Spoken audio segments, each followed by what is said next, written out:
Ave María Purísima, en el nombre del Padre, y del Hijo, y del Espíritu Santo.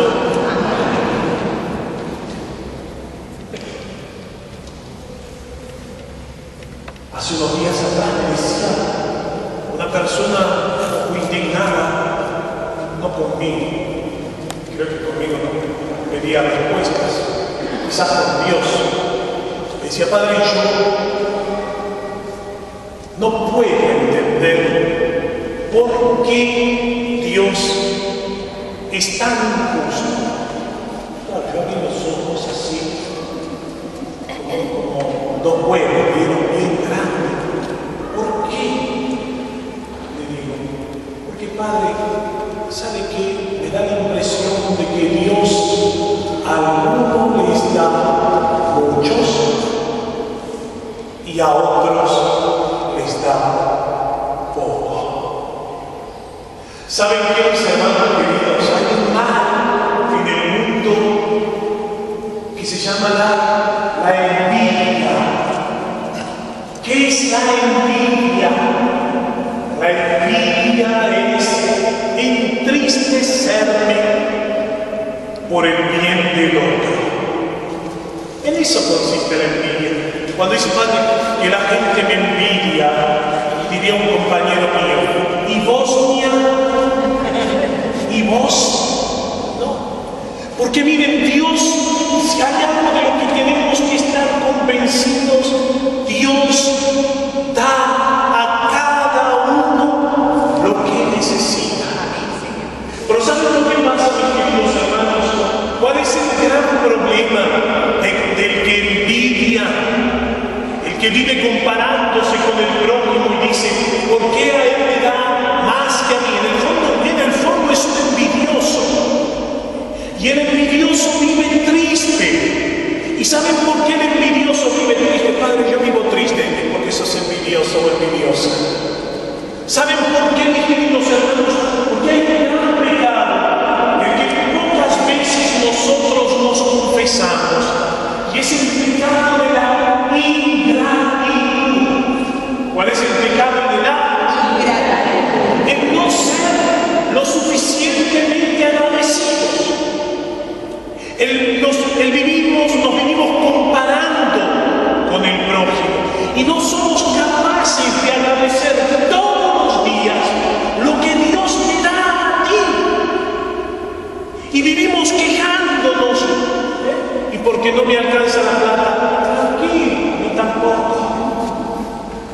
Y que nos vivimos quejando si somos eternos insatisfechos, ¿vieron? Y el morocho o la morocha se tiñe de rubia.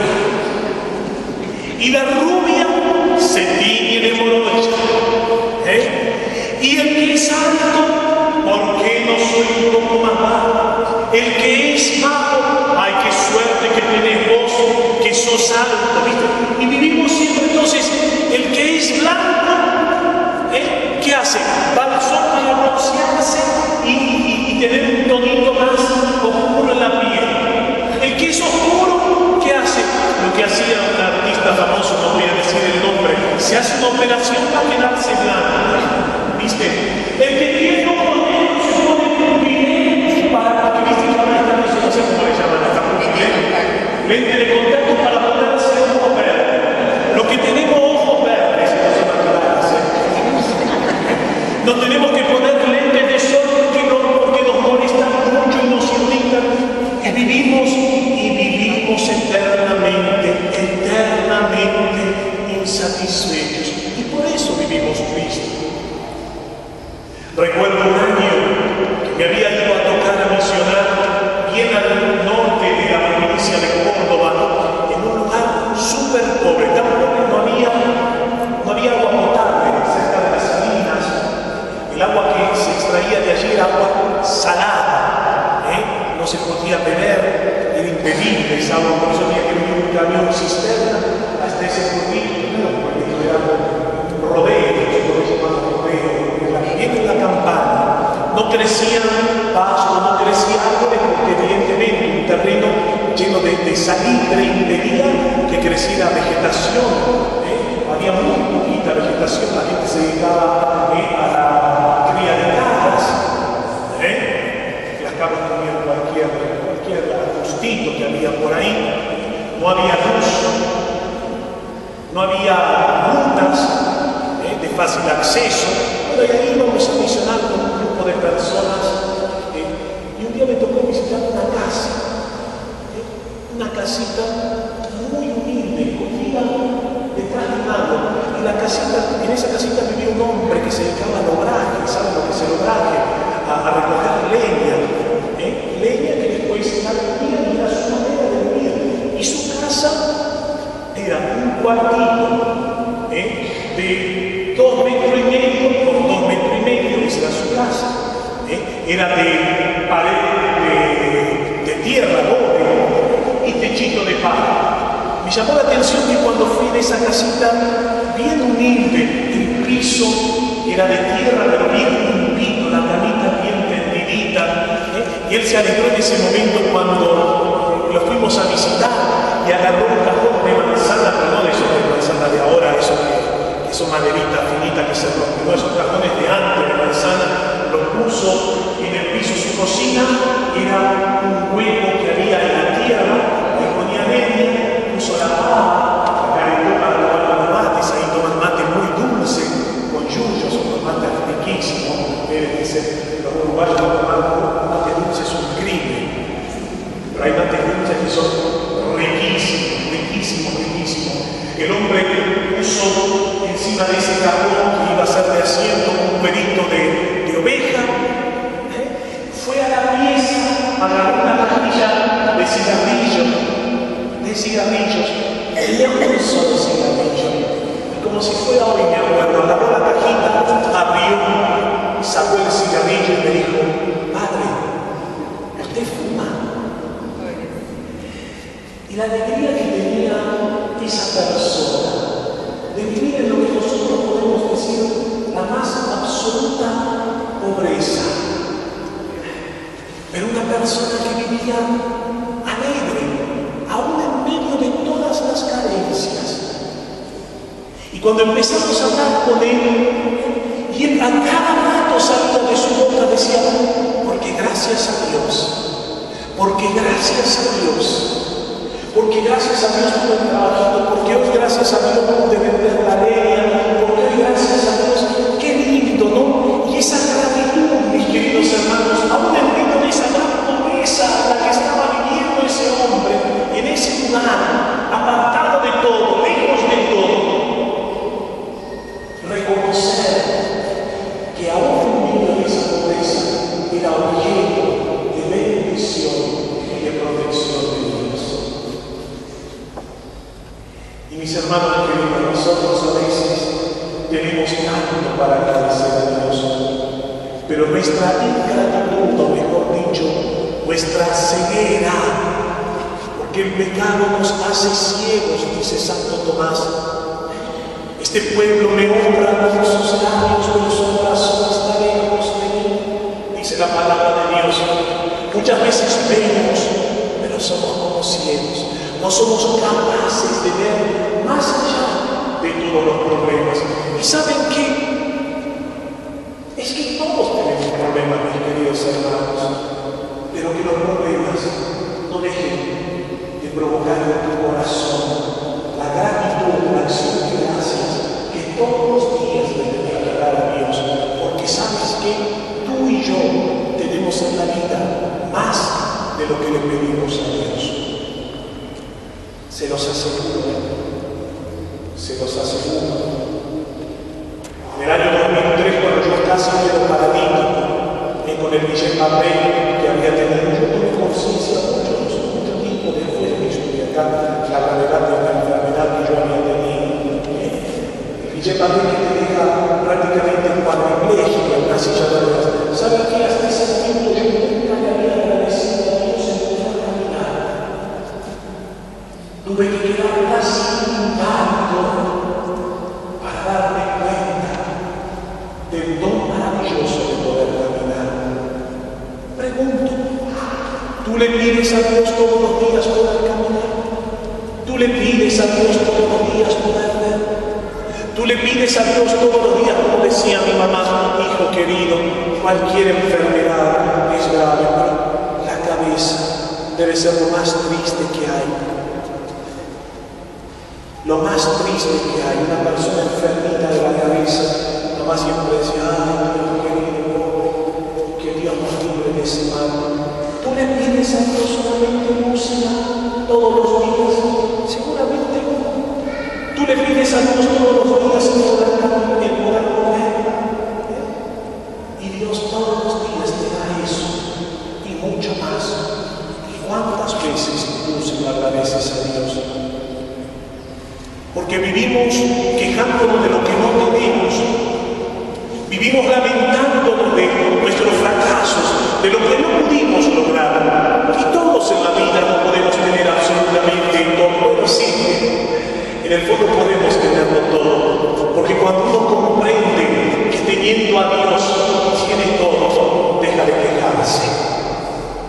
La persona que no ha experimentado eso llega al corazón del hombre. Por eso los hombres, buscamos llenarnos de cosas. Y trabajamos y trabajamos y trabajamos y queremos tener el mejor auto y queremos tener la mejor casa, la mejor mansión de fin de semana y queremos tener todo. ¿Está mal eso, Padre? No. Pero no pierdas de objetivo lo que es esencial en tu vida. ¿Sabes por qué? Porque Jesús dice lo siguiente: ¿de qué le vale al mundo? ¿De qué le vale al hombre ganar el mundo si pierde su vida? Hay gente que vive para el mundo y se olvida de lo esencial, como dice el autor del Principito. Dice: lo esencial es invisible a los ojos. Jesús nos dice: trabajen, no por este pan, sino trabajen por el pan de la vida eterna. Trabajemos, hermanos, sí, Dios nos ha puesto en este mundo. Nadie tiene que vivir debajo de un caño. Eso es indigno. Dios no quiere que vivamos indignamente. Pero no te olvides de lo esencial en tu vida. No te olvides, no dejes que el dolor, no dejes que tu ceguera te haga vivir triste por el hecho de que tú te compares con otro. No te compares con nadie. Agradece a Dios. Agradece a Dios. Padre, es que, como me decía una persona, Padre, es que a mí me duele la cabeza. Bueno, dale gracias a Dios porque por lo menos me cabeza. Algunos, como Juan el Bautista, la perdieron a causa de Cristo. Agradecerle a Dios. Agradecerle a Dios. Hoy tiene que ser un día de acción de gracias, mis queridos hermanos. Si no sabes qué, te va a ganar la tristeza en la vida. Y por eso esa cara de amargado que tienen algunos cuando vienen a la iglesia. Por eso esa cara de lengua a la vinagreta que tienen muchos cristianos cuando vienen a rezar. Claro, se nota la cara, mis queridos hermanos. Esa cara de nada, ¿viste? Te voy a decir, yo a veces cuando salgo afuera, ¿y qué cuenta de linda? La mierda es la vida. Y Padre, ¿qué tengo de lindo para contar? Nada. Y yo me quedo mirando como diciendo, pero sos, ¿qué haces? Claro, ¿cómo que no tenés nada de lindo para contar? ¿Estuviste con el Señor o no estuviste? Sí, bueno, Padre, nada. Lo más lindo, te encontraste con Él. Es que, Padre, tengo tantos problemas. Yo también tengo problemas. Todos tenemos problemas. No hay un cristiano, no hay un creyente que no tenga problemas.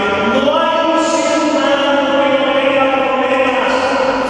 Es típico de los estúpidos, de los tarados, por no decir otra palabra. De decir, ¿y por qué los que hacen mal le van bien? ¿Quién te dijo que el que hace mal le va bien?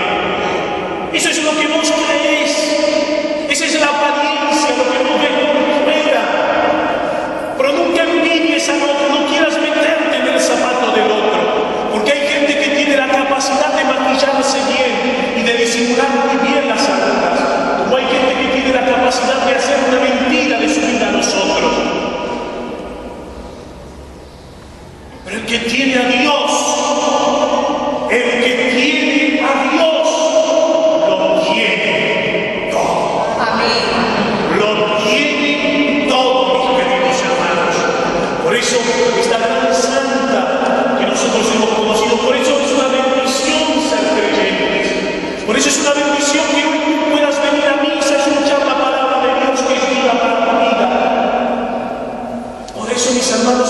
bendición que tú hoy puedas comulgar y recibirlo al Señor en la Eucaristía, porque Él te va a dar la fuerza para enfrentar todos los enemigos, como dice la palabra de Dios en el día de hoy. Gracias a que David se hizo pequeño, se hizo humilde, Él fue capaz de exterminar a un guerrero poderoso que era Goliat, dice la Biblia. Mató a un gigante y extirpó el oprobio de su pueblo. Mis hermanos, ¿cuáles son los gigantes que tenemos que derribar hoy nosotros? Los gigantes de la tristeza, de la envidia en tu vida, porque todos decimos que nos tienen envidia, ¿vieron? Todos, todos. Pero cuando tú te quejas de tu situación, en el fondo eres un envidioso, una envidiosa. Cuando tú no estás conforme y vives triste, eres una envidiosa y un envidioso. ¿Cuáles son los gigantes que debes derribar en tu vida? El Señor te invita a derribarlos. ¿De qué manera? Como lo hizo David, con la humildad. Gracias, Señor, por todo lo que me has dado. Hoy no podemos salir de esta misa sin agradecerte, Dios. Dios nos da todo, mis hermanos queridos. Dios da a cada uno de acuerdo a su disposición y cooperación. Dios te va a dar más cuando tú ensanches tu corazón y tu mirada y tengas la capacidad de agradecerle a Dios. Porque a cada instante de tu vida, por todo lo que tú hoy has logrado, es bendición del Altísimo. Agradecerle al Señor. Y vas a empezar a conquistar otras bendiciones. Y Dios va a transformar tu corazón. Y esa carne de lengua, la vinagreta que tenés, o de limonada, porque algunos en vez de tomar leche antes de venir a la iglesia se toman un vaso de limonada. ¿Viste? Por eso esa cara pues dice, ay, tomaron una vez la limonada pura. Y uno toma y lo que Dios hace eso. Esa es la cara que tenemos algunos cuando venimos a la iglesia. Pero cuando empieces a buscar la bondad de Dios, se te va a empezar a notar en tu rostro que eres un hombre, una mujer agradecida, que quizás tienes dificultades, pero sabes bien en quién has puesto toda tu confianza. En el momento de la misa, el sacerdote diga hoy en la misa, demos gracias al Señor, que decimos nosotros es justo y necesario. Y en ese momento que en tu corazón resuene, gracias Señor, gracias por todo lo que me diste, gracias Señor por todo lo que me das. Señor, no quiero ser ingrato. En esta misa quiero decirte sí.